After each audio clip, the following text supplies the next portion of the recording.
இது என்ன தெரியுமா? இதுதான் புல்லாங்குழல். பகவான் ஸ்ரீகிருஷ்ணரு எப்பொழுதும் ஒரே புல்லாங்குழல் ஊதிக்கிட்டு இருப்பாருன்னு இல்லையா, வெவ்வேறு நேரத்தில் வேற வேற புல்லாங்குழல் ஊதுவாராம்.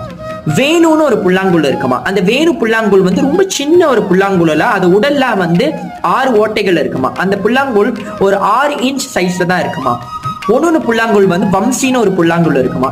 வம்சி புல்லாங்குழல நீங்க பாத்தீங்களா, உடல்ல மொத்தம் 9 ஓட்டைகள் இருக்குமா. அது ஆல்மோஸ்ட் ஒரு 15 இன்ச் வந்து சைஸ்ல இருக்குமா.